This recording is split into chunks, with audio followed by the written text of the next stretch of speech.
Ladies and gentlemen, welcome back to the Three-Way Podcast, number 59, guys. Oh, Hooray. snap. Yeah. Oh, snap. Oh, snap. We have a great week for you this week. Incidentally, we're also missing two of the most recurring members of the team. Both Nicole and Aaron are out doing things that, they're doing things. So this is going to be a traditional three-way podcast. All dudes, sausage fest, have fun. We'll enjoy it. Yeah. Yeah. And with that in mind, let's go ahead and get a few plugs out of the way. If you've not had a chance to, check out the blog. We'll link that down below. New bullet points and reviews every week when I have time to write them. On top of that, too, check out the channel because we still have Let's Fall in Love, Game On, Freakouts. Smash Suggestion Box this week will actually be Ryu Hayabusa. Spoilers for everybody, but that's going to be coming out. Oh, shit. Yeah, it's going to be coming out tomorrow because this comes out this comes out Friday, so that'll be interesting. For those watching the live stream, you'll have to wait like 2 other days. Deal with it. I think that's all for the plugs. This podcast is brought to you by Burger King, the thing I just ate before I got here because I had no time to make real food. And with that in mind, let's go ahead and start doing some things. I like things. I enjoy the things too. So let's do the weekly checkup. Who would like to go first? As per tradition, I guess. Of course. As per tradition. I'm glad you know your role. So let's start off with the big thing this week that I did get a Wii U and I played a lot of Splatoon with Aaron. Yeah. A lot. Quite a bit. I think I got him from level, 4 to level 10, or pretty close to it. You got me from level 4 to level 10, then I got myself to level 12. Within 3 days. Nice. Pretty good progress, I'd say. Very Actually, good progress. the first session we did was the release of Moray Towers. The new map they have on there, which we'll actually get to in a little bit. But it's a really good map. Yeah, if you like blitzing, aka Nicole, then you will absolutely enjoy this map. It is built for blitzing. That's really the best way to describe it. It's 2 towers and a zigzag path to the center that goes down, like like slopes. But you could jump from the top to the bottom really easily, which is a good way to blitz. And I'm not much of a blitzer, but I've been blitzing my way to the other side and pretty much helping dominate teams left and right is ridiculous. Yeah, I learned that me and Aaron actually make a very good Splatoon team. Nice, guys. Very nice. And then we get stuck on other teams with idiots, and we all both fail miserably. Yeah. Do you have that list of people we don't like playing with? Do you have that list still? I do, but it's in the living room, so I'll just try. Okay. I can probably remember it, though. Zach? I hate Zach. Oh, Zach was a total dick. Themas? I don't even know how to pronounce his name, but I hate him. Thamus, I think is what it was. Thamus, yeah. Samus. Shout out to those guys. They're terrible at that game. I found a player that was actually named Ryan that I absolutely hated. Well, it's not me, so ha! Joke's on you. I know, but he was an absolute dick. And then, the 2 girls from the, newscast. I hate those 2. Why? Wait, they actually show up to play? No, he's just annoyed that they keep popping up in the middle of, long sessions and whatnot. Stablish! Ryan, just for you, Max. You were the impersonation guy. No, I'm really not. I'm shitty at impersonations, but there are some that I can warp my voice to do, and it sounds really, really cool. Yay! The funny thing is, though, for the console that I've liked the most, I've had the most problems with. Do tell, because I'm interested to hear how this goes down. Most of them are probably GameStop's fault, not gonna lie. So I'm gonna start off with the first story, and that's the day of my birthday. I walk into the GameStop, and I get a Wii U, and he says, well, it's 8 gigs, and I'm like, oh, well, this is gonna suck, but I guess I'll just worry about that later. So I go home, and I get it all set up, right? I'm, super happy, really hyped. And then I'm putting it in, and I'm like, wait, what? Why isn't the adapter fitting in? What? Ooh. What? Why isn't this working? It's backwards. It's impossible to fit it. So we drive another 20 minutes back, And turns out that it was a Wii adapter. Oof. GameStop has a tendency to not check their used stuff. Wow. So the guy, as soon as he pulls it out and realizes that it's a Wii adapter, he starts losing his shit. Like, he's like hyperventilating. He's like, this is not going to be good on corporate. Like, he's going to lose his job. And then they're like, then he says, he goes in the back, doesn't think to check like a broken Wii for a working adapter. But he says, we can either give you a return, or we can get one from Lafayette shipped in. What? So I say, I'm very hesitant about it, but I say, okay, get the one from Lafayette shipped in. And then the manager guy walks in, who he's a lot more clear-minded because he looks at him. I'm going to imagine the guy you were dealing with was new or really... Yeah, that guy just got his job, man. Yeah, I've never seen him in there. So... That was a brand new hire. That was freaking the fuck out. The manager looks at him, says, have you checked the back for a non-working one that has a working adapter? And the sudden realization on this guy's, like, the face of sudden realization on this guy's face. Wow. And he full-on sprints to the back. Wow. So, I guess it's just a minor inconvenience. Maybe somebody just didn't looked at the plug-in and looked at the adapter and thought it was. So I didn't give them that too much. But then this is when I start to get a bit more annoyed. The next day, I have some more money from my birthday, so I decided to go out and buy more games besides Splatoon. By the way, happy birthday. Thank you. Yep. So I go and I decide that I'm going to buy Mario Kart 8 and... Great game. And Hyrule Warriors. Not Also, Smash Bros. I'm surprised. Oh, Smash Bros? I was just expecting him to Smash say it at the end. It was a Smash Bros. I'm sorry. It was a Smash Bros. I did buy Hyrule Warriors later. Okay. So I get home. I decide, well, I'm not going to play Mario Kart 8 just yet. I'm going to play some Splatoon. Then I watch Zero Punctuation because Aaron got me into that. I am a horrible person, but he is now hooked on that series. Jesus. So after watching that, I decide, okay, time to actually put in Mario Kart 8. It loads up. Can't read the disc. I thought maybe it was just an error with the Wii U maybe. So I try it. I put it in back. I take it out and put it back in. Still get the same error. Well, now I check the disc to see if it needs cleaning. I see some smudges, but nothing that would be like too big. So I take some like window cleaner and just clean it a bit. Is window cleaner good for game discs? Actually, yeah, it is. Okay, I mean, I had no idea. Yeah, I've never tried that myself either. I probably just like wet a small like cloth or just like. I grab one of I grab one of my old microfibers usually. Yeah. Well, I clean it. I put it back in. Still getting the same error. At this point, I'm starting to put the pieces together. So I go, just in case, I go onto Nintendo's like support area, and Nintendo is completely baffled. Oh, did you like chat with somebody, or did you look it up? I chatted with somebody, and they're like, well, we can't really do anything because it's a pre-owned game. So we don't know how long it's been out of the case. So it could have been 90+ days for all we know. Mm-hmm. So that's understandable, I guess. So I go back to the GameStop. They open up the disc, and they're like, well, it looks perfect. And I'm like, yeah, well, try playing it. So they pull out like this Wii U, and... At this point, you've taken it back to GameStop, yeah?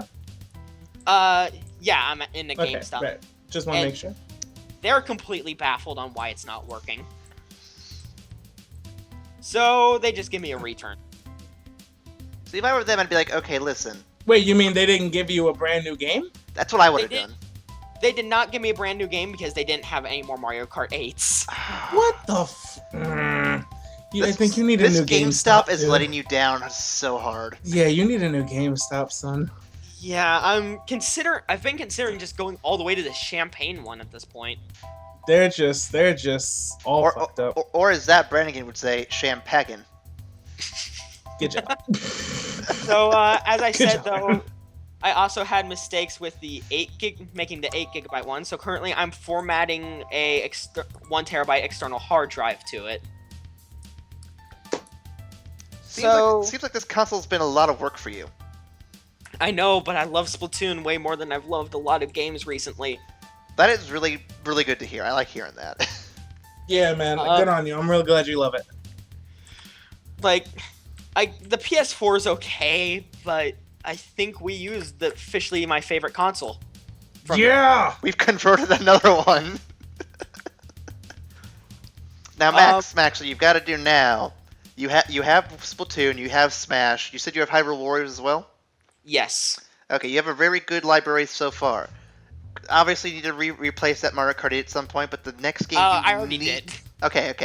The next game you need to get, without questions, either got to be Wonderful 101 or Bayonetta 2. Like, there's no question. Actually, just go buy both of them. Like, at the same time. If you don't have the money for both, one of them's fine, but you have to at least play one of them. Yeah. I am intending on going to GameStop within the week again. A different one, right? Probably a different one. I think I already told Ryan this story. Did I tell you the homeless man story? I don't think so. I don't remember Either hearing that or I wasn't paying attention to you. So after Mario Kart 8, I decided to go to the Champagne GameStop. Nice. So on the way back, I see a homeless man running down the street with his fists in the air, flailing with a tinfoil hat, yelling, "They be comin'." Literal tinfoil hat. Yes. Yes. I love it. I love it. We gotta be careful, guys. The Watcher's coming. Tinfoils. For reals. I was laughing very, very hard for another 5 minutes. My mom didn't notice either, though. That was the funny thing. So she thought I was just laughing like a maniac. Derp, derp. So that was probably one of the best moments this week. Was just looking out the window and seeing this crazy homeless man. Nice. And then I came up with a game idea, which I haven't decided if I'm actually going to try to pursue or not.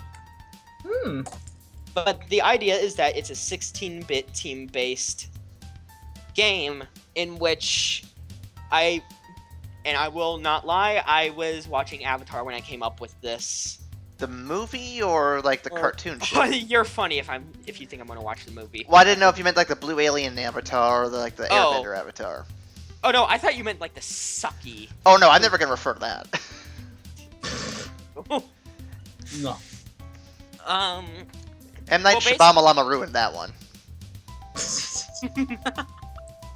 It's real sad because sometimes he started out as hit or miss, and it's just been nothing but air so far. I'm just like, man, what the fuck you doing? It's like he's so off target. The target's in a whole other town. He's pointing the exact opposite direction.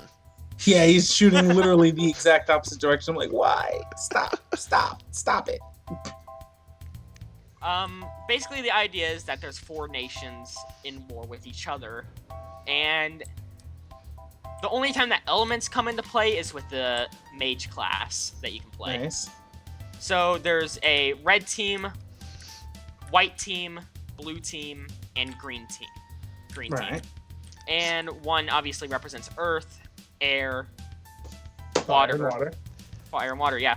So it's like an evolution of the probe ending, so to speak. Basically, yeah. Okay. Oh, that's cool. Yeah. Don't know if I'm going to pursue it though, because to be honest, I don't have the expertise to make working sprites. Well, you could do what I've been doing, and I'll get to it in the recap in a minute, but I've been dabbling in Unity a little bit recently, and I'll tell you all about it. But there's some pretty good tutorials out there. Just learn the basics. I mean, be a good place to start. Nice. So that's basically my week. Yeah, but I am now a major fan of Nintendo, more than I have been in about 8 years. So, yeah. If you never had a childhood, they'll make sure you do. Yep. Give you a crash course in having fun like a kid. Or squid. Or a squid. Or both. They're that good. So Ryan, last week was not a good week for you. How was your week this week? Weeks. Damn it! I wish you hadn't brought that up. This week is going great. This week is wonderful. I mean, nothing crazy out of the ordinary has happened. The majority of it is the fact that Steven Bomb. We're currently in the middle of the latest batch of new episodes from Steven Universe. So all you guys who watch Steven Universe out there, you know what the hell I'm talking about. And I know we're recording this on Wednesday. When does this come out? This comes out Friday. Right. So if you guys are watching this now, then you're probably catching it like right before the last episode of Steven Bomb. I mean, I've only seen 2 of them thus far, and I'm resisting the urge to leave this podcast and watch the 3rd one, but I can't do that yet.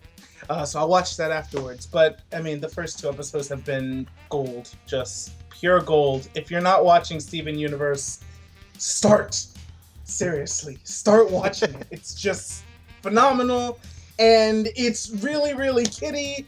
And it's got amazing emotional, content. And just the characters are real people. I mean, as real as you can get in a cartoon. But, I mean, emotionally, they're real characters. They make real decisions.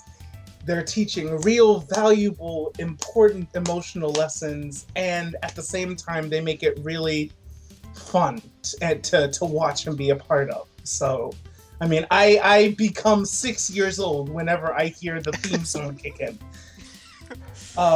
So I'm watching that. That's awesome. I'm getting into some more comics. My friend was telling me that the Secret Wars comic is pretty much in the middle of its run right now, where they're transitioning to the all-new Marvel Universe. I'm reading that, and that's been awesome thus far. It's been crazy. It's Marvel. We're going to do shit ridiculously, but it's awesome. It's fun. I'm in the midst of reading that. I'm playing Mass Effect. I'm playing Splatoon, even though I'm leveling up like a babby in Splatoon.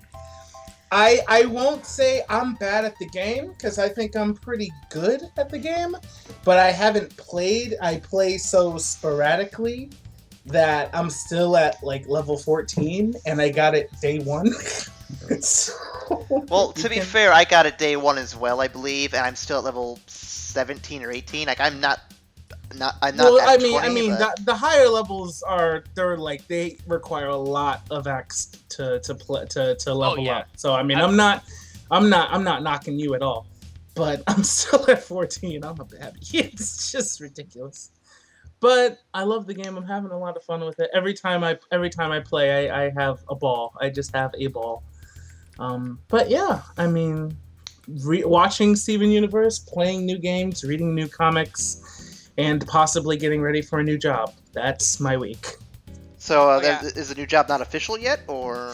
The new job is pretty official. I'm just waiting for them to email me back saying, all right, you start on this day and you go to this place. Welcome to insert company name here. Looking forward to see how that goes. Yeah. I mean, perhaps in weeks to come, I'll have bigger news in terms of my whole life progression. But this week, it's nice and chill, enjoying my geeky shit.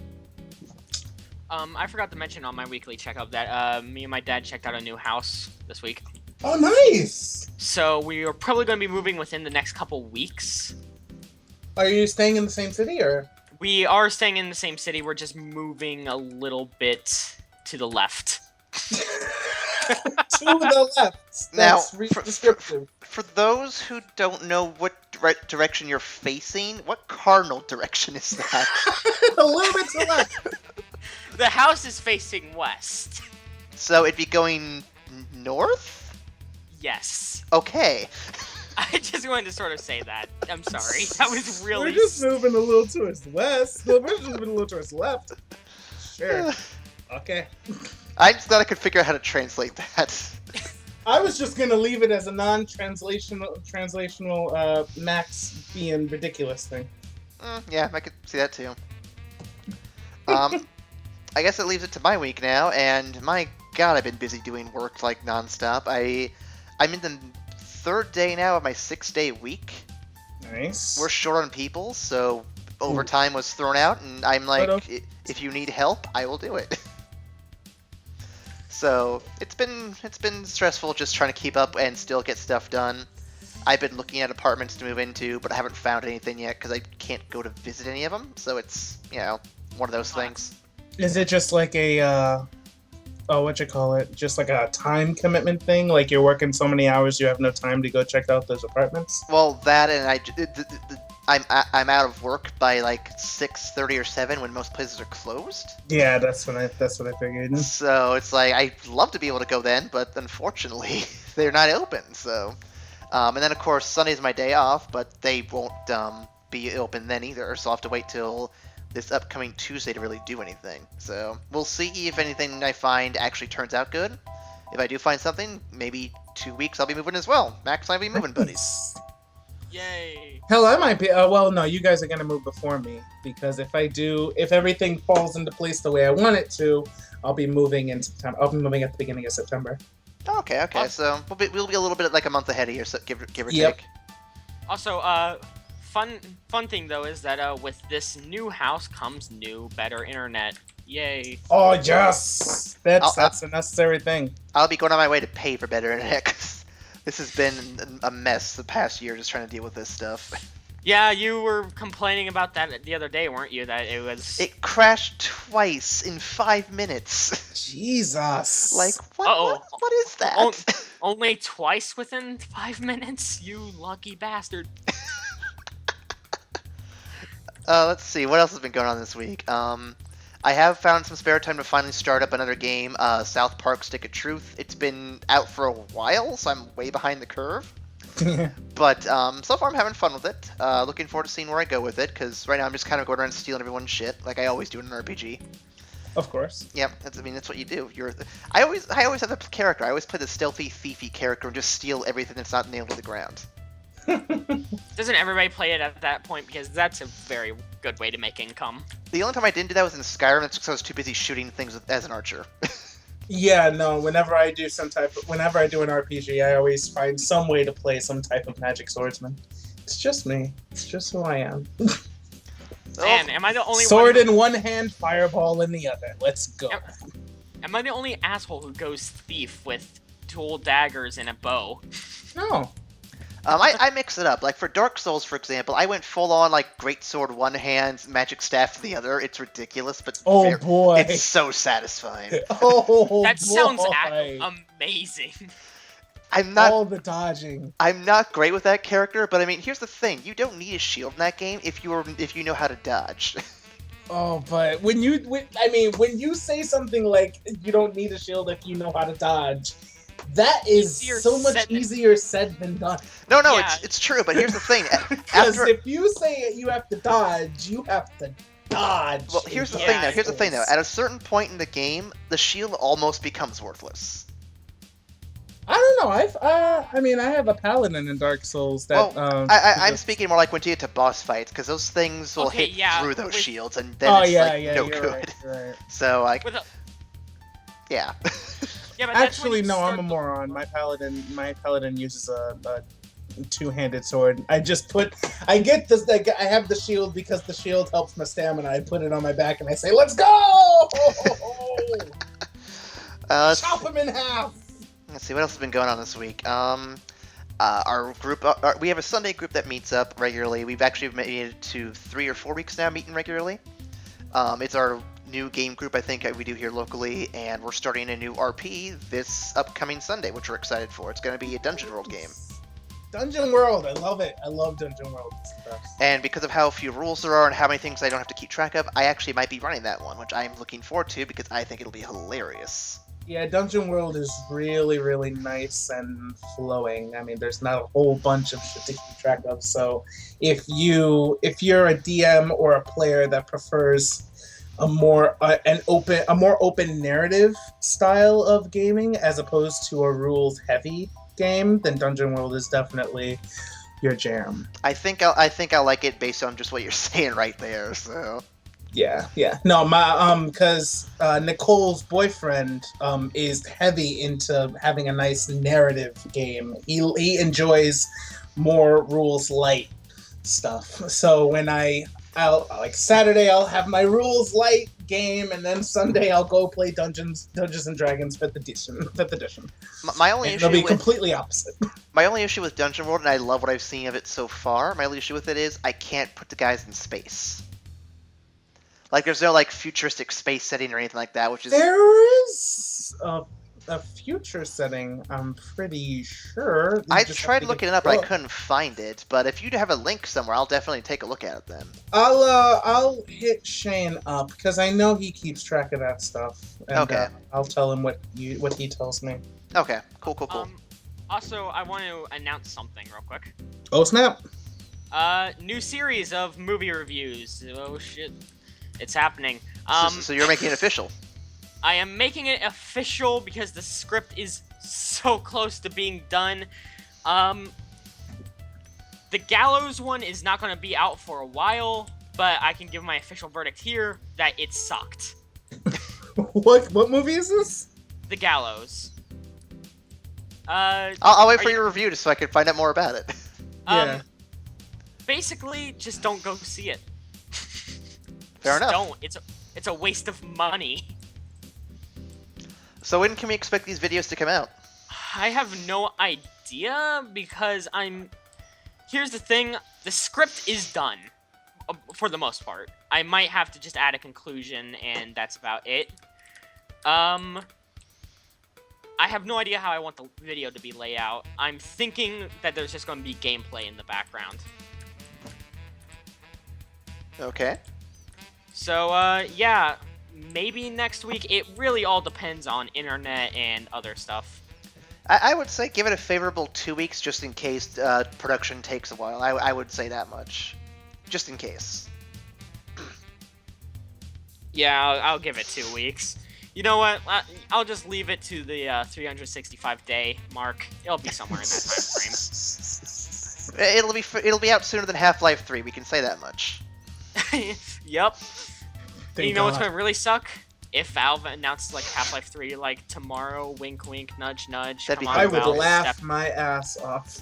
I would literally call Max up and be like, ha!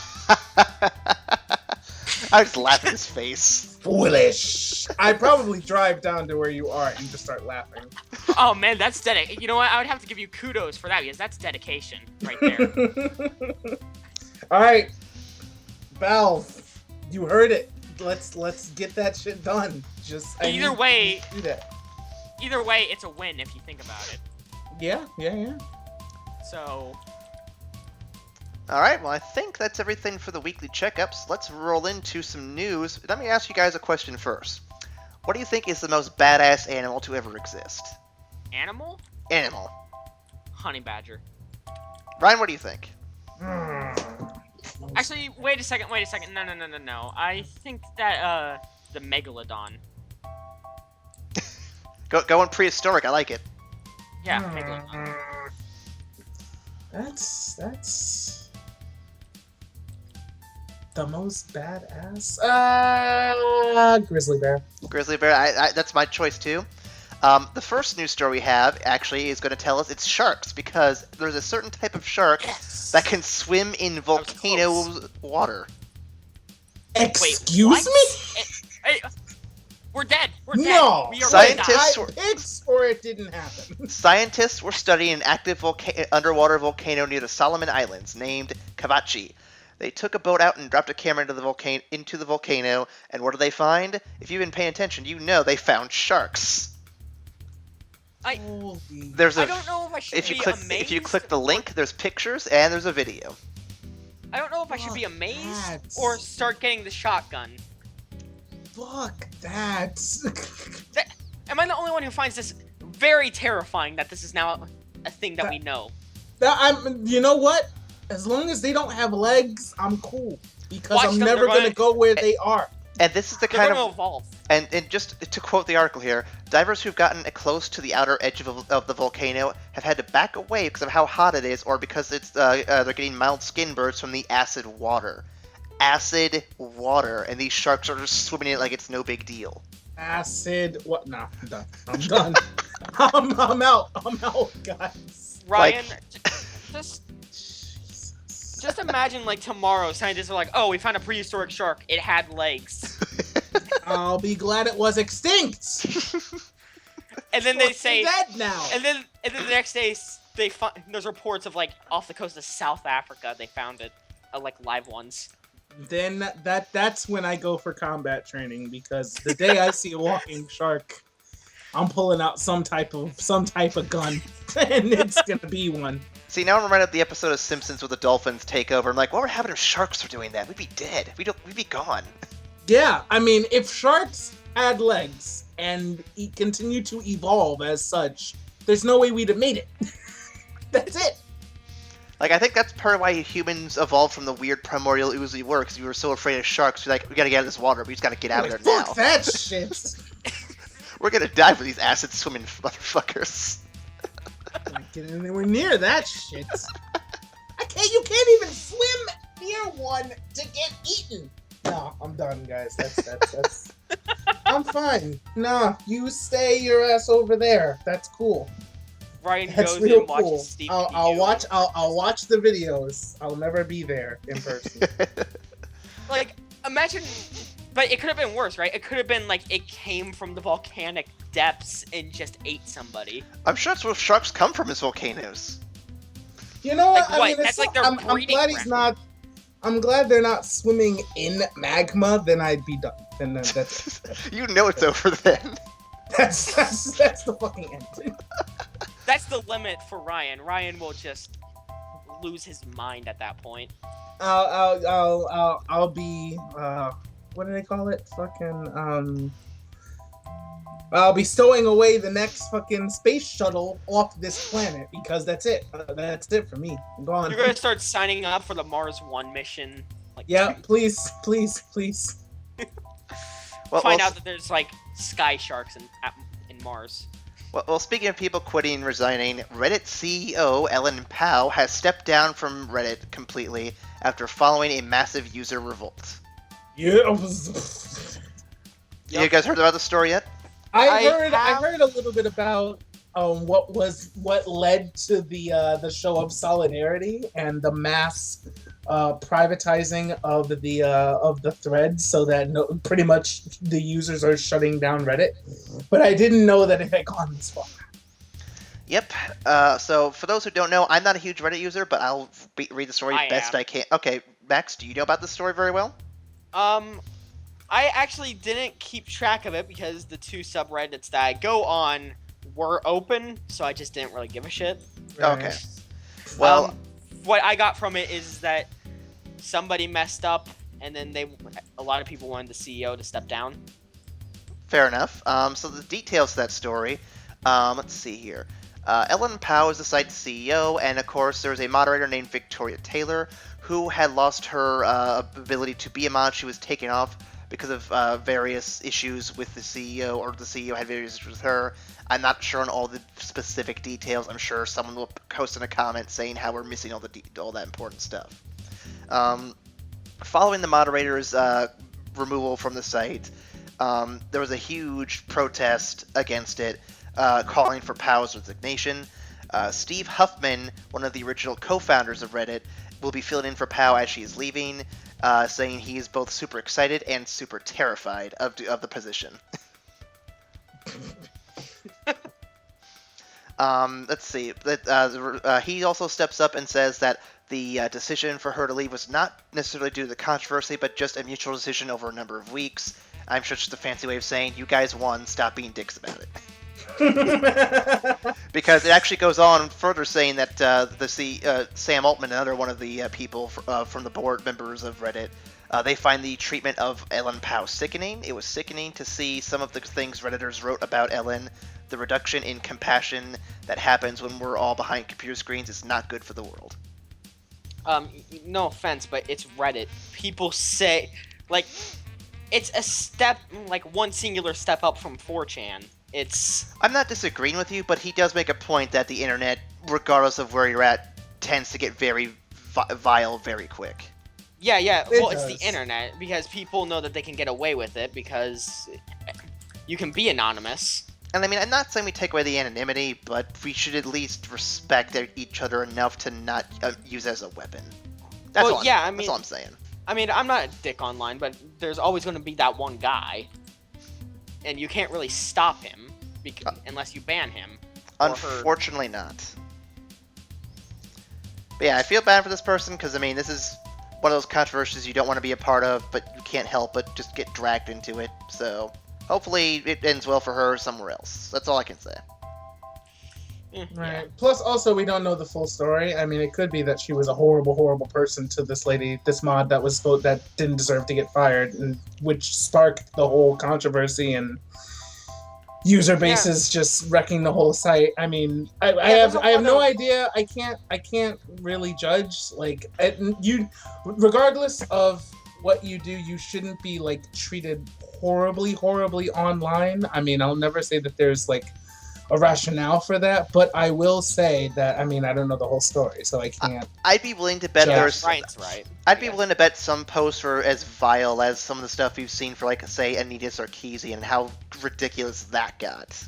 Right. Like when you get to that level, it's like, guys. Yeah, it's not deserved. Can we just stop that? Well, to be honest, after you go on 4chan enough times, things just don't really faze you at all. It's not so much There's no that, reason though. We don't go on 4chan anymore, Max. Max, it's not so much that, though. It's just having human decency. That's all. Seriously. I mean, yeah, Ryan, you're right. There is a lot of like smoke and mirrors to this whole story, and it's. I will say, like, she doesn't deserve to be called everything under the sun and horrible things, but I don't know what happened. I don't know if she's at fault for anything. I can't say that I'm mad that she's gone, or if I'm happy that she's gone, because I have no idea what really happened. Honestly, Agreed. Honestly, this whole controversy didn't really affect me. No Sleep and Let's Not Meet were still up, so. Well, going to some more positive news here. Three-Way Podcast gets real. Well, we gotta get a little discusses internet decency. Next on the topic here. So you guys remember that great Disney movie that came out a few years ago, Wreck-It Ralph? Yes. Yeah. Such a beautiful, amazing movie. Wouldn't it be great if there was a sequel? Yeah. Oh my God, yeah. It would be great if there was a sequel. Well, guess what? John C. Reilly just spoiled.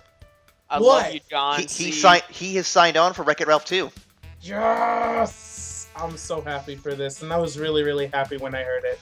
Yep, we have no confirmation as to what the movie's going to be about, but we have heard story suggestions from director Rich Moore saying he wants to do something featuring Nintendo's Mario. So hopefully we get something really cool with some of the classic iconic characters like him, or even if we could throw Sonic into the mix from the last movie we saw. I mean, that was pretty funny, just the cameos he got, so. Yeah, it would actually be cool to see, like, Sonic and Mario, like, just sort of have, like, a duel-off, like, mini-scene just as a joke. Yeah, just duking it out. Another Mario-Sonic crossover that isn't a platformer. Nice.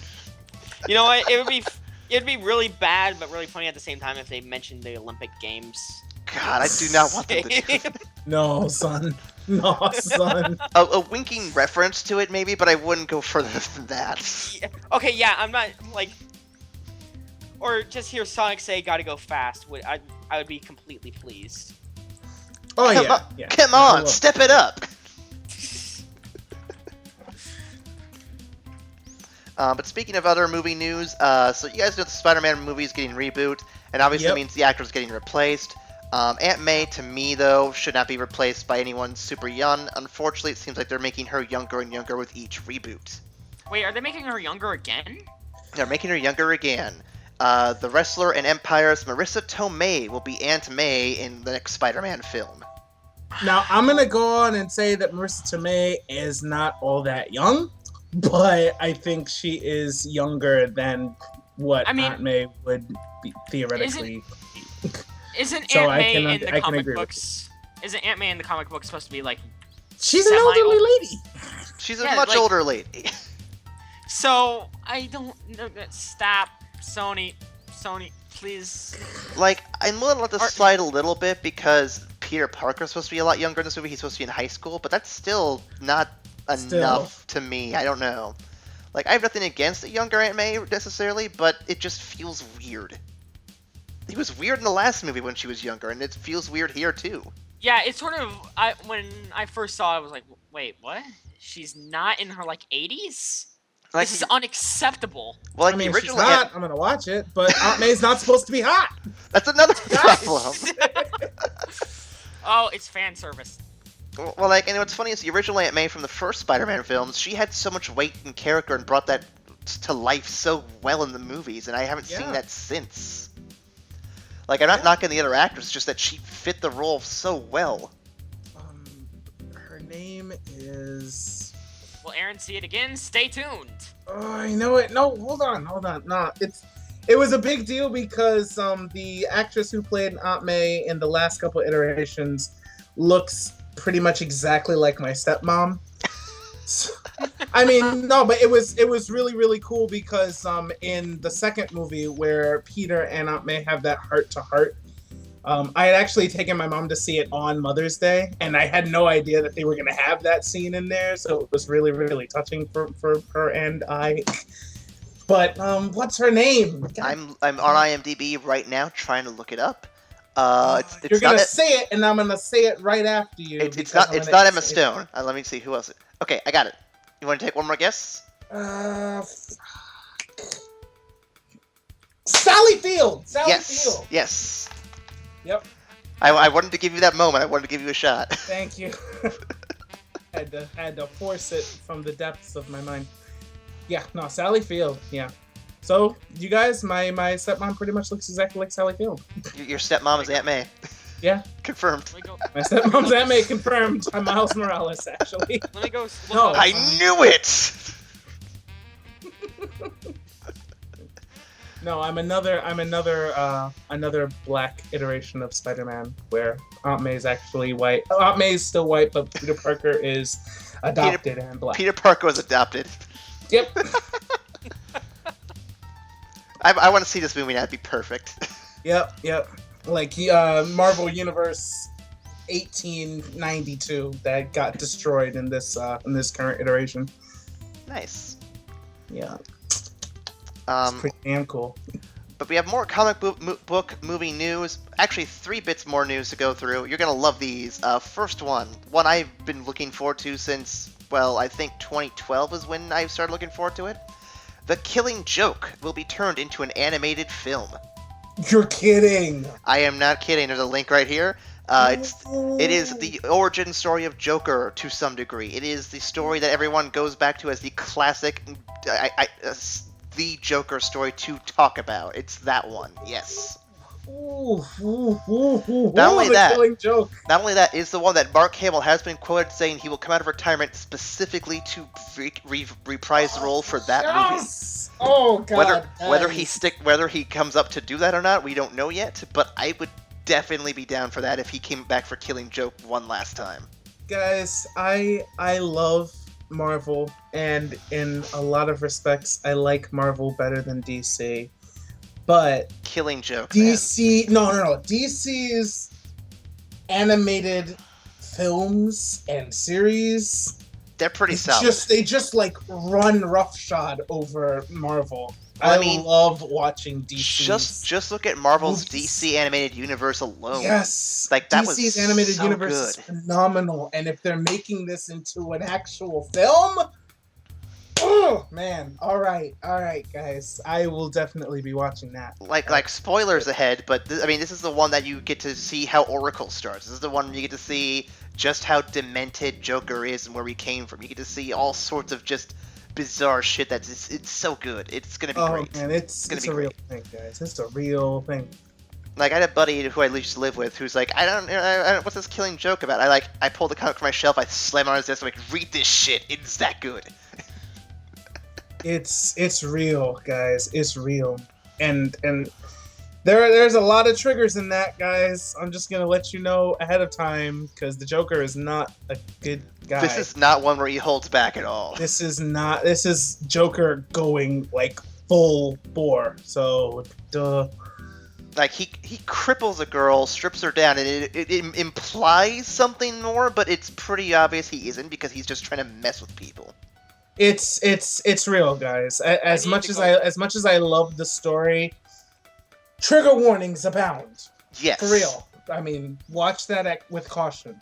Like I would say, read the comic first to see if you could handle the animated version. I would recommend that. Aaron, you're gonna have to take over live streaming. I'm gonna go read this now. See you guys next. Jerk. Yes, I could live stream. See you guys next week. Bollocks to this. I'm gonna go read. But speaking of Joker, I think it's time to get to the big announcements. Comic-Con happened, right? Oh my God, Comic-Con indeed. Oh my God! San Diego Comic-Con, the big one, and DC cleaned house this year. Like Marvel didn't show up because they had better things to do. Obviously, we're not gonna chastise them too much, even though they should have been there. Marvel wasn't completely gone. They did have some stuff from Fox. I know that they had a Deadpool trailer, which we can't talk about because none of us saw. I don't think. I did. You did? You did? Start talking, please. Please start talking, please. I was gonna say I cannot find a high quality link anywhere, so That's the have thing. not seen it. I haven't found a high quality link, but I managed to find somebody sneaking a camera in there. Okay. I was gonna wait. So the quality wasn't great, but man, that's. Personally, I'm gonna wait until I see the high quality one before I talk about it all, because I want to make sure I give fair judgment to it. So. No problem at all. We will wait until high quality stuff ensues. And, but from what you saw though, you like it? I do. I'm very excited for it. It looks real good. I actually read an article saying that the quote unquote sex scene in the movie is going to be very athletic somehow. Yeah, that's what I heard too. Like the wording of that alone just gave me a huge chuckle. Like I'm not even sure how to respond to that. Okay, Ryan, please, link me to a low quality one if you have to. I'm the biggest Deadpool fanboy ever. Please. I'll try to find it again. Hold on. Put it in the chat. I'll try to look at it later too. See if I can glean something from it. But obviously while that trailer came out, and there's a few spoiler bits for X-Men Apocalypse. The big trailers are obviously from DC because those got uploaded pretty shortly after the convention. The second one that was uploaded was the second one shown that they wanted to keep hidden, but someone snuck it on the internet, and so they're like, well, fuck it, let's just get this out there then. Suicide Squad. Man! Yeah! Man! So for those who don't know the concept, Suicide Squad is basically a group of villains that have been thrown together by Amanda Waller, the government version of Nick Fury from DC, and they just pick a lot of B-tier villains for the most part, not ones that really are the main villain of anything, and they kind of just do jobs for the government that the heroes are too busy and or important to do, though when they're first founded, it's mostly because the government doesn't trust the superheroes, so... Well... Okay, so I mean, like beyond that, they're called the Suicide Squad because they're implanted with a device in their head where if they try to escape or they fuck up, then they can actually just kill them with the flick of a switch. So they have these villains that are essentially disposable with built-in deniability. So like it's like superhero Black Ops Squad. When they have something that really needs to get done, they can send in these guys. They're already highly skilled with crazy powers. We already see that. So if they get found out, we can either kill them or just say they were doing some crazy shit and they were killed in the process. And if they don't get found, well, then they come back to prison and we send them out whenever we need to do so again. Suicide Squad. Don't they like sort of go into this in Arrow a little bit? Yes, they do. Yes, they do. Okay, I was trying to remember. Boy, they go into the Suicide Squad. And actually, they also bring them up in the DC animated universe too, in Justice League Unlimited. Yeah. Suicide Squad's actually a pretty big deal. The only equivalent I can think of in Marvel would be the Thunderbolts, and they kind of go off and do their own thing after a while and get away from the government. So Yeah. but And mostly that was Norman Osborn being an asshole and Yeah. having people at his beck and call. The most notable member of the Suicide Squad is Deadshot, because he's been in the Suicide Squad a numerous amount of times. Probably the longest running member I can think of. But other than Rick Flag, one of the founding members. But other notable members, which will be showing in the upcoming movie, would be characters like Harley Quinn and Killer Croc, and a few other ones I couldn't recognize. But yeah. Harley Quinn, it was fun getting her first film appearance. I'm excited and at the same time on the edge because I'm like, this doesn't look like Harley Quinn just yet, but maybe that'll change by the end of the movie, so we'll see. I'm excited though because it's still Harley Quinn, one of the best characters ever. So you know what? I'm not mad at them changing like a little bit of stuff in iteration when they bring things to a Marvel to a cinematic universe. So I'm not super mad at the way Harley Quinn looks. Like, I was a little skeptical, but in seeing the trailer, I gotta tell you, the trailer is the first thing that's made me hella excited for DC's cinematic universe that's coming. Oh no, I totally get you. Like, I was on my feet. Like, I'm really excited to see the Suicide Squad. I mean, Man of Steel was all right. I enjoyed it. Dawn of Justice looks like it's going to be interesting. Oh, we forgot that one. I'm interested in seeing where it goes, but Suicide Squad, I am hyped for. I am hyped for that shit. And I have nothing against Harley Quinn here, just that I'm not feeling it 100% yet, but there's a lot of good things still happening outside of that I'm, like, excited for beyond that, though. Yeah. Also, I'm excited. My friend put it, he said, I'm excited to see a Will Smith movie where Will Smith gets to be Will Smith, but as a villain. That kind of happy-go-lucky kind of really like that kind of smarky attitude. I'm excited to see him where he's not the main character for once. Like, that'll be interesting. That will be interesting. I mean, if you guys have, and also Will Smith and Margot Robbie, who's playing Harley Quinn, they have a great dynamic. I saw them in Will Smith's latest movie, Focus, which was really, really good. If you guys haven't seen it, check it out. It's essentially a con man movie where Will Smith is a con man and he's teaching Margot how to be an effective con woman. But no, they have a good chemistry. So I'm really interested to see how that plays out in the movie, because now we get to put costumes on them and go nuts. I'm very excited. I'm very excited for this movie. And speaking of going nuts, we finally get to see the first moments of Jared Leto's Joker. What are your thoughts? Man. Oh. He looks scary. I'm real happy with that. Can I just take a breath for a minute? Because, I mean, whenever I think about this, I just sort of... my mind, we were like, what were we talking about again? You know what really threw me off? And it threw me off in a good way. The voice he's using, it's not high-pitched. It's kind of got a darker, I don't want to say gravelly, but it's definitely got a lower timbre than I was expecting, because the makeup and like the makeup, the hair, the lips, I mean, it all speaks to kind of this kind of higher tone, but paired with the voice, it adds like this kind of juxtaposition that really throws you for like a mental loop, and just it makes the threatening aspect, it makes him that much more threatening, just in my personal opinion.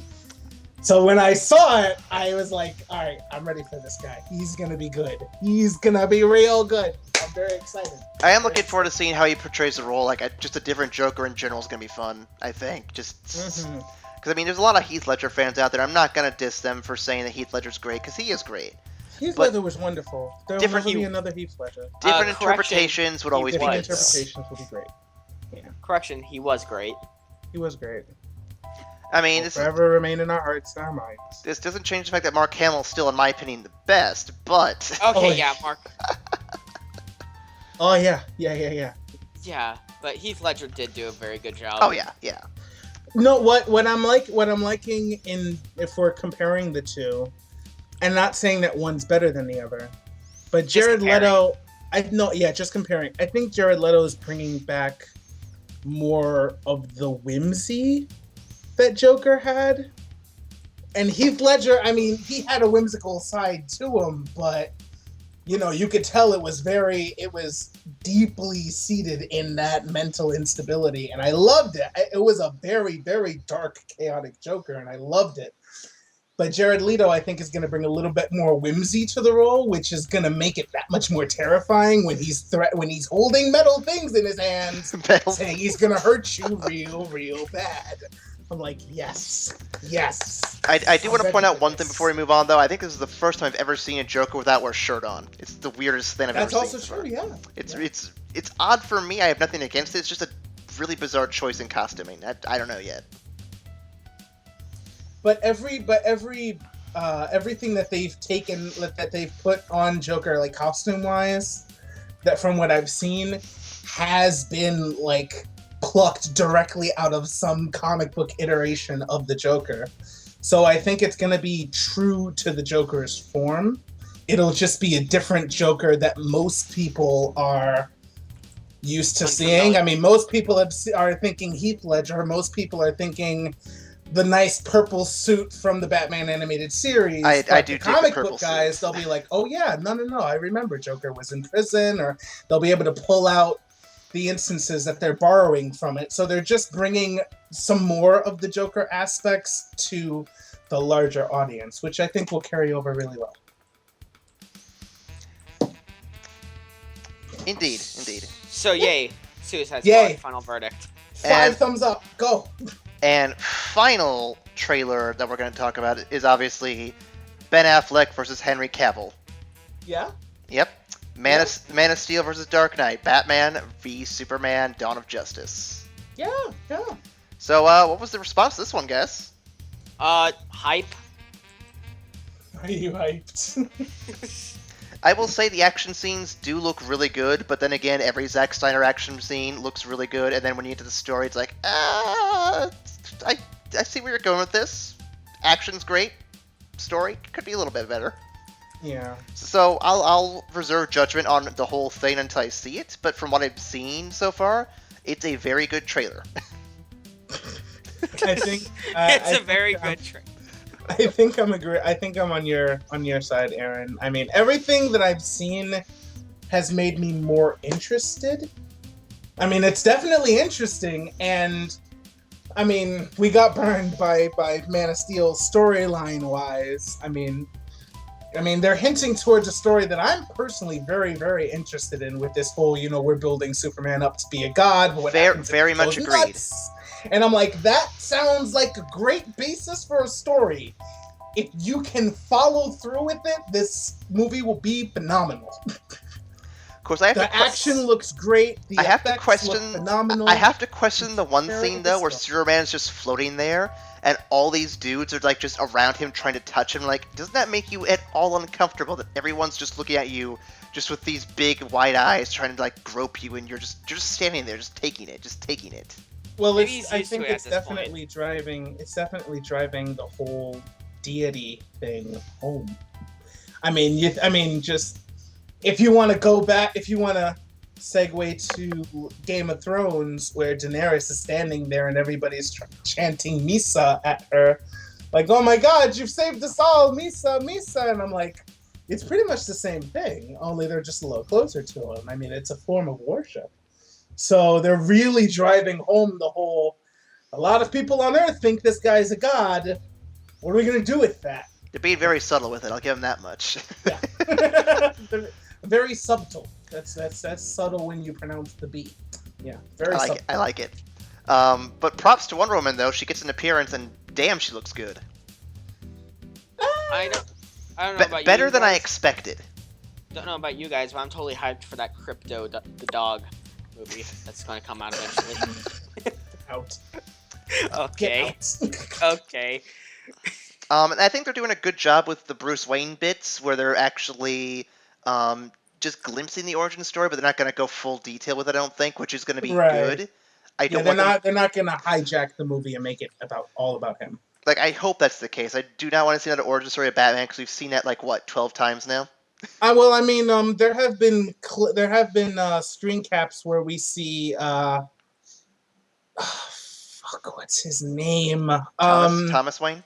Yeah, we've seen Thomas Wayne. I'm trying to think of the name of the actor. I want to say Jeffrey Dean Morgan is his name. He played the comedian in The Watchmen, Oh, okay. and he played the Winchester's father in Supernatural because I watched a random episode and I know that.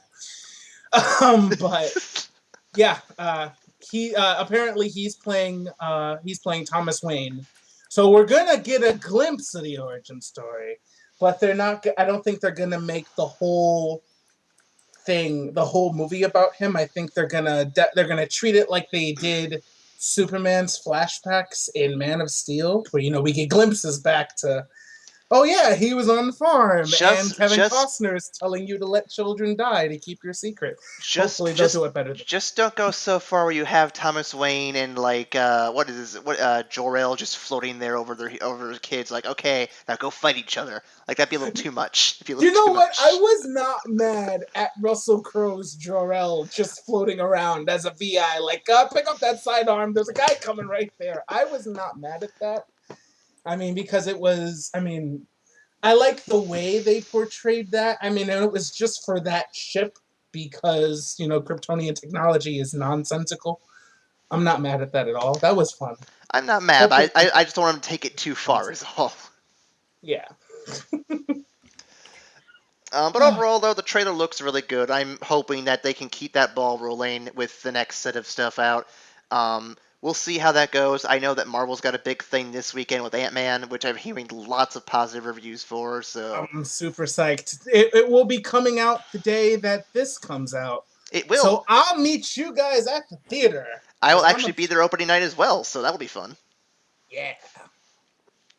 Let's see. Trying to think of any other big movie news coming out.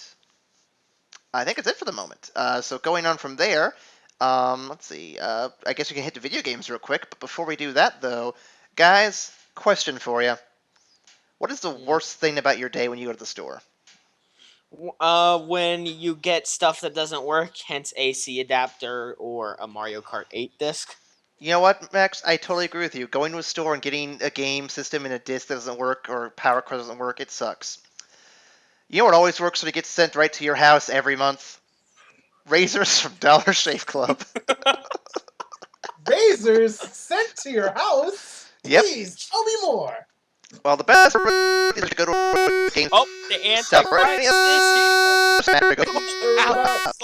Ow, Aaron, stop, Aaron, stop, please, ow. Robot voice came back. Yeah, you guys are a little staticky too. Try again? Are we good? Yep. Say a little bit more. Are we good still? Or... That sounds better. No, okay. Yeah. That sounds like me being gibberish. Good. But without Robo saying there, so you can go to stores, get $3.99 razors from Dollar Shave Club, but you don't have to go to the stores. You can just get them online. No pants included, no driving around town and finding better deals. It's just right there on the website. It's in the link in the description. Go click it right now. Thank God I hate pants. DollarShaveClub.com/E-VacStation. It's the best thing ever. You don't have to go out and get screwed over by GameStop every week. Ryan says he hates pants as he's just sort of has a bonfire behind him burning all of his pants. We all are. How did you know? He can see the smoke signals from his house. But yeah, if that's what you want to do, guys, go to DollarShaveClub.com/E-VacStation. And you can shave time, shave money, and get yourself some decent razors every month. Right to your door. And with that, let's move on to the video game news. First one is a bit of a joke article here, but I thought I'd throw that up there. Basically, what happens here? Story here is a man drugged his girlfriend so he'd keep playing video games. 23-year-old German man has been fined $746 after drugging his girlfriend so he can continue playing video games with his friend. His girlfriend had just came home after a 10-hour shift and was slipped 4 to 5 drops of some undisclosed drug into her tea knocking her out till noon the next day, allowing her to carry on playing video games. It better have been a good freaking video game. I can't think of any game that would be worth doing, though. He's like sitting there trying to get his Batman Arkham Knight to work. That's probably what it was. The whole time. Like he's just trying to. He wasn't actually playing with his friend. He was playing with his imaginary friend, Warner Brothers support system.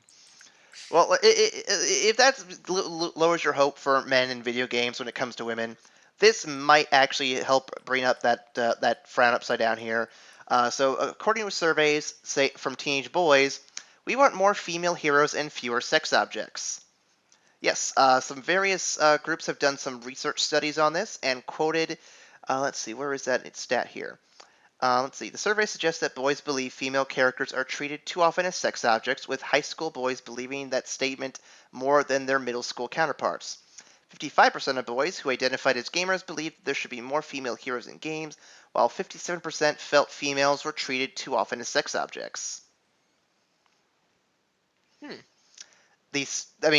They're not completely wrong at all, but it's just kind of interesting that these stats came up, just proving pretty much everything that gaming marketing surveys have told us until now. So, yeah. Yeah. Let's see, what else we got here? Moving on from that, I've got something that I think we'll have to do for the Freakout series, which I know Max is super excited for. Yeah, totally. Wait, is it another Five Nights? Scott Cawthorn. Max, you already know what it is. Scott Cawthorn, the creator of the Five Nights at Freddy's series, has finally come out and talked about Five Nights at Freddy's 4. Oh yeah, I know what it is, and I'm already loading the gun. No. It'll be released on August 8th, and there will be a free content update October 31st, which was the original planned date from what we were told. And based on the trailer we've seen, it takes place not in the Freddy Fazbear's Pizzeria, but actually in someone's suburban home, being haunted by all the animatronics. No. No, this is bad. I agree with Ryan completely. This is bad. Do you want to know how bad? If you see the trailer, I actually was watching it, and the character opens the door. Foxy's just in the closet, just staring back at you. I'm like, no. Why? No, just no. Okay, Aaron, we need to stop the podcast right now. We actually have to start working so we can actually get to freaking a point where we can play 4. We'll do it. Trust me. But YouTuber Dawko sent an email to Cawthorn asking him various questions, and finally he got a response. The email sent to Dawko reads, "Okay, here's some news for you, and you're welcome to make a YouTube video to announce it. I'm going to release Five Nights at Freddy's 4 on August 8th for the 1-year anniversary of Five Nights at Freddy's 1. To keep the Halloween date special, however, I'll be working on a free update with extra content for October 31st. I also plan on having a trailer ready by next weekend, which, as you guys have already known from me telling you, is out now. We'll put a link in the description. It is pretty dang spooky. I am looking forward to it. That and the giant rabbit monster teeth thing. It's scary as shit." Yeah, y'all have fun with that. Oh, thank you. But getting away from horror games, let's go on to action games, specifically on the Wii U. Half-Life 3? Nope. Damn it. No, so back in 2014, I believe, at E3, there was a trailer for a game called The Devil's Third, an action game exclusively to the Wii U, made by, what's the guy's name? I had it a minute ago. Itagaki. Let's see, does it have his full name or does it just have his last name? I have no idea what his full name is, but I know his last name is Itagaki. He's one of the developers for working with Nintendo. But rumor is that Nintendo has dropped them via as a publisher, and they'll be picked up by another publisher. It's rumored right now to be Xseed, which I believe are the guys who helped with Xenoblade Chronicles and the other Operation Rainfall games like Last Story and Pandora's Tower.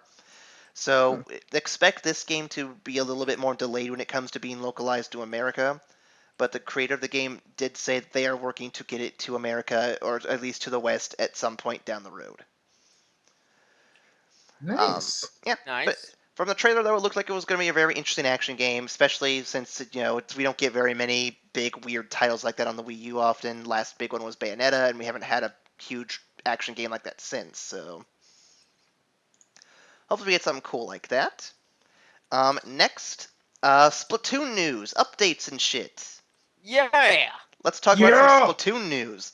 So in case you guys haven't heard already from earlier in the podcast, there is a new map. It's Moray Towers. What are the odds? It's pretty much Donkey Kong meets Splatoon. That came out on the 9th. So if you guys it came out like right after last week's podcast, actually, we'll probably get a new one tomorrow, if anything.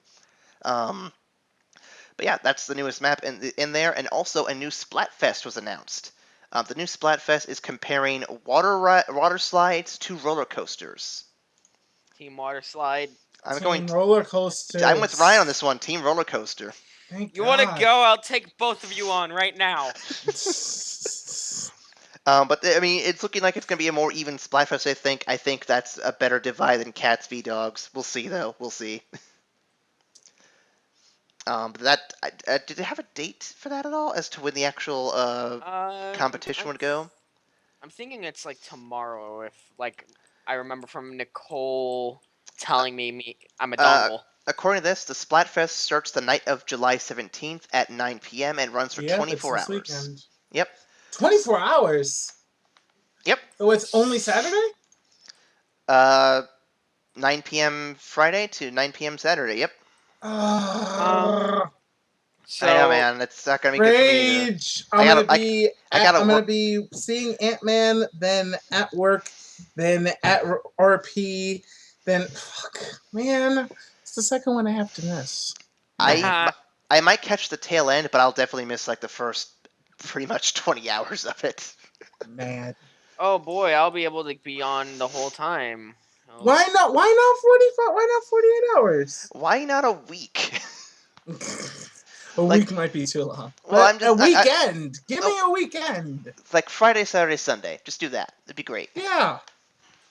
Yeah, I mean, kids who have year-long school can still get on the weekends, and Nintendo, start thinking this out, guys.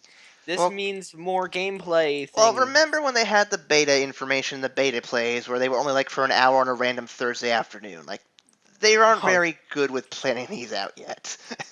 I feel like it might. I mean, sorry, go ahead. I feel like Nintendo might just be pulling times out their arse at this point. It might be. Like, they just point at like a time and then point at a date, and then somebody says, "Okay, let's do this." I have a feeling though that a lot of it is because a lot of people play Splatoon nowadays, but during Splatfest, like I'm sure it like skyrocketed. And like I was at Nicole's house on the 4th of July when we were having the other Splatfest, and it was wonderful. Like everything changed up, all the music had remixes. The Fire Nation attacked. It was great. But there was also a lot of people online. So I mean, if they try to have that shit going for like a week, it might be fucking up their servers. I would say what they should probably do is if they're going to have these on a really bad time for some people, like us, like people who work, maybe do them more frequently so there's a chance you could actually hit more than just like one every 5 months instead of like, missing every month of Splatfests. Or, just make it more, like, at least a little bit longer, like 48 hours. I mean, there's a couple different options to avoid the problem, but they're definitely needing to fix something. But I mean, that's kind of the thing you could say it's about Splatoon in general. There's always like little bugs that you need to really kind of weed out. But overall, it's still fun. It's just there's a few niggling issues you got to deal with. Yeah, I've noticed something while being on the Wii U for the past like few days is that Nintendo's good at getting the big things right, but when it comes to the small little things, they sort of mess up on them. That is a very apt response. I think I've heard that before, actually, from another critic. Yeah, that's a valid criticism. But here's a game that we're hoping that they get right 100%. Though it's being made by the guys who do Tekken, so I'm pretty sure we have other things to think about there. Pokken Tournament. Pokken Tournament! It was released, I believe. Did we say it was this week in Japan? I think we talked about last week, and we said it was going to be coming out this week or early next week, but whichever one it was. Some new news has come out for that. First off, they confirmed Blaziken will be in the game. Of course. They did show some stuff about it. I haven't seen too much about it because it was just announced today as an official thing, which is cool. The other thing we want to mention, though, is that let's see. There's a quote here from the creator. Let's see, where is it start? Here it is. Considering that many of the people in the generation who experienced red and green or blue are nearing their 30s, and those who are in elementary school, and those who were in elementary school then are now in university, we aim to make a game for those who grew up playing Pokemon rather than just the target children. The bottom line is we want to show adults that this is a new Pokemon, or that this is the new Pokemon, and to get them to play. Pretty much they're saying Pokken Tournament is aimed more at adults and not just kids. I am so down for this. Can I say something real quick? Who's Yes. watching this stream right now? I'm looking at it. I'm stuck. Yeah, there's a bike in your I can't. Well, in your da. Yeah. Can't you pick up the bike? nope. I can't, I have enabled the developer console, and I am no clipping out of here. Yeah, just. But according to this article as well, the arcade version of the game actually does feature a very familiar controller design for the arcade version, so that way you can play as if it's actually like a home console, which is kind of cool considering that arcades don't normally do that. Nice. Yep. So here's hoping that we get this stateside here very soon. Actually, at the very end, Ishihara, the guy behind the game, is stating that I think the possibility definitely exists when it comes to localizing the game to the West. Oh God, just come out and say it. Just say it. I just need it in my life. I will play it like endlessly. Seriously, I will play it endlessly. I'm right there with you. And if they make like DLC characters, I'm pretty sure you and I are gonna be buying all of them, right? Yeah. I just want that game now. I want to go to Japan and play it right now. Let's do it. Let's just save up, and go to Japan like next week, and just go do it. I'm down. No, I don't speak Japanese, so you're gonna have to help me. It's fine. It's fine. You just say Pokemon, then say Pokken Tournament. They'll just point you where you got to go. Konnichiwa. English, kudasai. English kudasai. See, I want to take Japanese, but I can't. I'm real good at pronouncing words of different languages. When it comes to actually learning said language, I'm just not good at it. You get really good at pronouncing languages when you start taking Gaelic. Because this is spelled Diaduit. It's pronounced Jaglitch. What? Huh. Well, guys, we've gone through the whole podcast. It's time to hit the news that we were all expecting to hit that we're not going to be happy to talk about. No, this is going to get sad and depressing. I was hoping that if we didn't talk about it, it would make it not true, but same. It's not the case. First off, we don't like ending the podcast with these lost stories, but we want to give them the time, and we want to make sure we dedicate a good amount. The best way to do it is at the end, where there's nothing else waiting on to be talked about. So we did it with Monty, and this week we're covering Satoru Iwata. Gotta get the name pronounced right. Satoru Iwata. The CEO and president of Nintendo from 2002 to this year, 2015. Some important things. It was a very sudden death. It really was. Actually, a quote from Miyamoto states, "I am very surprised at the sudden news and overcome with sadness." That's literally what he says. Yeah. But just to point out some things, he is actually the first. The company was originally with the Yamaguchi family from 1940, from the company's beginning till about 1949, and 2002. My mistake. And he was the first non-Yamauchi to be a president of the company. Oh, wow. Yeah. Wow. In most cases, the companies in Japan are handed down to like family or like something like that. This is the Right. first case where we had a guy who started off as just a lowly programmer from way back in the day at HAL Laboratories. Yeah, he was part of the Smash team. Um, but he worked up from there all the way to the CEO and president of Nintendo over the course of many years, and that does not happen in Japan very often. So he set a lot of unique trends in Japan's corporate culture. Man. Wow. And on top of that, too, there's been a quote going around that everyone's been saying that I really like, which is on his business card, he's a CEO. In his mind, he's a game developer. In his heart, he's a gamer. Yeah. Yep. But before we get too far away, though, I wanted to go back and go over some of the old games he did have a hand in making, because I'm pretty sure a lot of us will remember these as very fond, amazing titles. Starting off with some of the early ones, we'll skip some of the sports-related ones and whatnot, because I'm sure we don't want to get into those. But one of the first big games he had a hand in was Kirby's Adventure. Oh wow, really? Yep, he was Wow. he was a producer on that game. It was definitely Sakurai's baby, but he's one of the helping hands that made it happen. He's a big part of a lot of the Kirby games, to be quite honest. Um, he was also the programming director, programmer, and co-producer of Earthbound Oh wow. Wow. and Adventures of Lolo.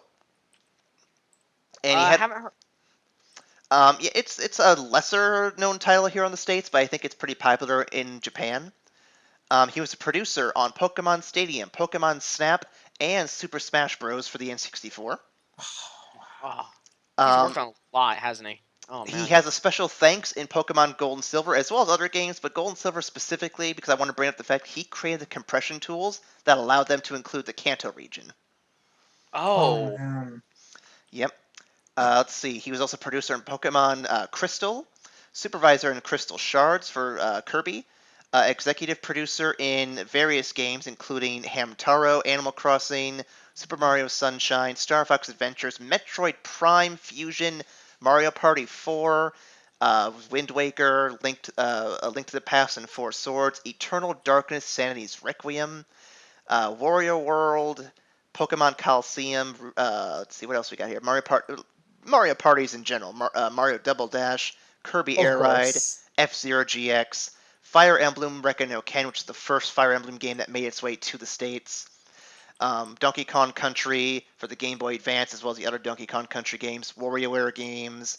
Let's see, where else do we have on here? Pikmin 2, Metroid Prime 2. Let's see, what are some other games on here? I know, did I see Pikmin on here actually? Yeah, Pikmin 2 is on this list. Probably Pikmin 1 as well. I might have skipped that by accident. Sacred Stones of Fire Emblem, Custom Robo.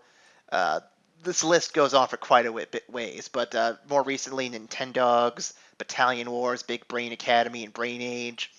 Electroplankton, which they had a stage in Smash Bros. Brawl. Fire Emblem Path of Radiance. Baten Kaitos Origins, which is a very unique game on the GameCube. Hmm. Yep, some other ones. Excite Truck for the Wii, Kirby Squeak Squad. I'm just skipping around picking random ones at this point.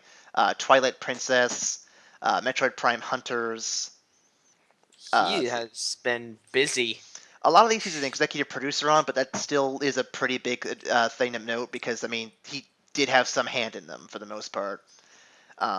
It was about, I think, 2002 he started being the CEO, and so he had less of a hand in like directly making them, but he was definitely programming up until that point, I believe. Man, he did a lot of work for It's very Nintendo. prolific. Yeah. He's been on a lot of Mario, Smash Bros, and Pokemon titles for quite some time. He's also one of the minds behind the 3DS, the DS, and the Wii and Wii U. So thank him for all the recent consoles. Whether you like them or not, I mean, they are pretty important to the game industry overall. So yeah, Man. That's I feel like he built my childhood. A he good portion of it. he pretty much did. I can't say that he built my childhood because I grew up on a PS2, but I can say that he was a part of it was a part of my childhood because I did eventually get a Wii and played that for most of my childhood. Um yeah, I mean rest in peace. Did a lot in his lifetime and not something a lot of people can say. So Yeah. I mean, he was a huge part of Nintendo culture, and he's had such a helping hand in so many titles that you have your 95% chance even if you've never heard of him before, you've played something that he's had a hand in. So truly, rest in peace, and we thank you for all the work that you've done. Yep. The Nintendo gaming, it's not gonna be the same with Adam. I'll say that much. nope. And going on from there, there is no news yet as to who will take his place. Right now, it seems like Miyamoto and another individual whose name I don't remember off the top of my head. Where was that name? Takeda. Looks like Miyamoto and another gentleman named Takeda will be acting as interim for the time being until they can find someone else to take his place. But there's no official word yet as to what's going to happen. I'm sure everyone's still pretty devastated over that. They don't want to just jump in on that just yet. So I don't blame them. I do not blame them. I do want to say something though. I don't know if you guys saw this, but the day after he died, there was a rainbow over Nintendo HQ in Kyoto. I saw that. Yeah. So Yeah, a lot of people are very devastated by this in ways I did not expect. I expect a lot of like just people being dicks like you'd expect from like usual console fanboys from other consoles and stuff, but a lot of people are being generally respectful for the most part, and I greatly appreciate that kind of attitude. That's a positive thing well, to see here. no matter what, if you prefer PlayStation, Xbox, or Wii, you have to say that Nintendo brought back the gaming industry after the crash. They I did. mean, without the NES, where would gaming be today? That's very true. And he So, had a helping hand in a lot of titles in that system, so I mean, without Nintendo, I mean, you wouldn't have Xbox or PlayStation. It wouldn't have been a growing industry as much as it has been. and just one more thing, he did pass away at age 55, so he was not an old man. He was young, just had a bit of He a was in health his middle issue. age. He Yep, was middle aged. I mean, health Did, concerns got him, and yeah, yeah. wasn't it bio backup? yep. I didn't want to get too detailed in it, but that's pretty much what it is. Yeah. Okay. So shout out to that guy because he will be missed by a lot of us here. Yeah. Sorry that we ended this on a depressing note, Well, but he deserved we could cheer it up a little bit. What are some of your favorite games from Iwata-san? Definitely Kirby Adventures, which It's a I don't know classic. why, but people are surprised that I like the Kirby series in general. But I don't know, it's very feels bubbly and very funny and energetic and happy. Kirby's a solid series. I mean, it's easy, but I mean, it's still fun just to pick up and play Yeah. and just not worry about it. You know. Yeah, Probably seriously. probably my second favorite is Smash. Um, I did not play the original Smash. However, I became addicted with Smash when it came out on the Wii with Smash with Brawl. Yeah, Smash. Oh my god. Actually, It's a contender. have memories of just having fun with my friends playing as Snake. Oh, from Brawl, yeah. Yeah. Probably my favorite character, probably the second most OP character besides Meta Knight. I can back that up for sure. Yeah. Yeah, yeah.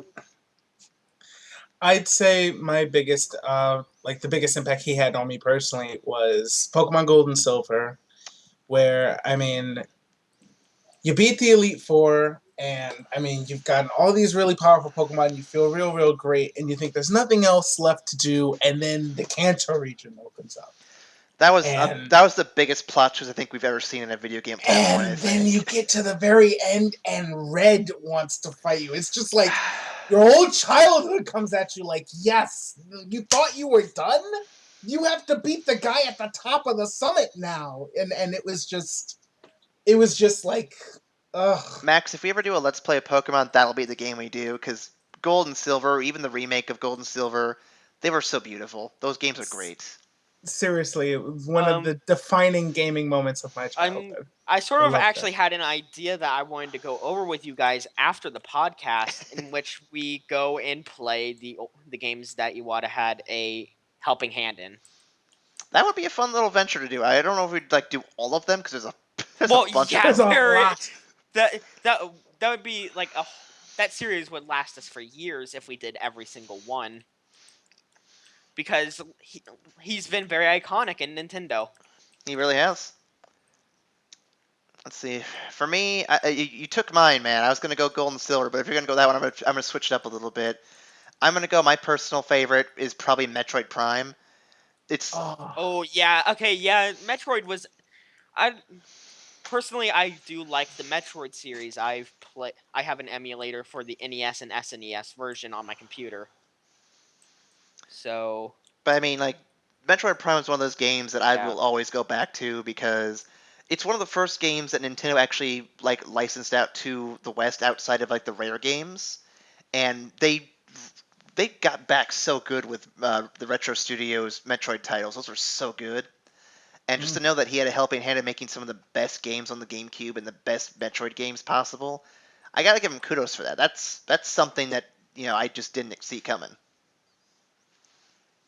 Yeah, I mean, I think I speak for everyone saying that he was very iconic in gaming in general, besides Nintendo, and that he will definitely be missed. And he's definitely one of the few CEOs out there who I can actually look at with respect and be like, you know what? You did all right. You didn't do a lot of things that piss people off, but you did do a lot of good things that make people happy.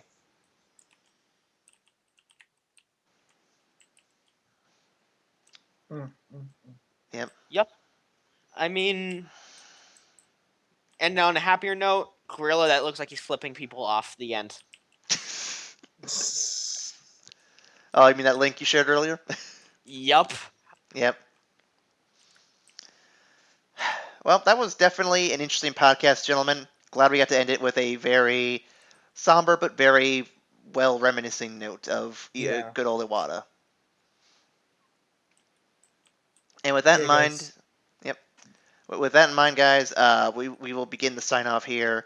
If you enjoyed the podcast, please leave a comment, like, share, subscribe, and if you have a fond memory of Iwata's games, leave them in the comments below. We'd love to talk about them. Those are always some of Oh the yeah. best things. You know Definitely. what? You know what? Give me your Skype name. I will personally add you and talk to you about this. Yeah, go ahead, do it. Let's see what else. If you have any other questions, concerns, comments, you can send them to us at the E-VacStation at gmail.com. Check out the links for all the different articles we post, as well as what else? The blog, the Facebook, the Twitters, all the social media stuff, the razors from Dollar Shave Club, all the stuff. It'll all be down there, and we'll definitely have this up Friday for the YouTube crowd. So Twitch guys, if you're just about to leave, thanks for tuning in. You guys are great. Whichever four you were here, I don't know how many there actually were. I haven't been paying attention. Neither have I. I've just sort of been tabbing out occasionally just to make sure the stream's working. Nicole did send a shout out saying that she's sorry she couldn't make it, but she will probably be back next week. So definitely look forward to the more normal Nicole structured stuff by next week. And the not sausage fest The stuff that non we do. sausage fest. I No, think it's Aaron should be back next week as well. I'm not 100% sure there. We'll find out. We'll find out. for She could probably hear me. she probably just got like a sense while like writing. Like, Her bird sense is tinkling. did Ryan just make his bird noise again? Yep. Let's see. And I'm definitely getting the kinks out for the Family Feud episode. I just need to figure out who's gonna be there and how we want to do it. Hopefully, we'll have a slow news week soon where it actually will be doable to do it. So, fingers crossed. Fingers crossed. With that, everyone, thanks for joining in tonight, and we will see you again next week for more Three-Way Podcast number 60. Yep. Bye.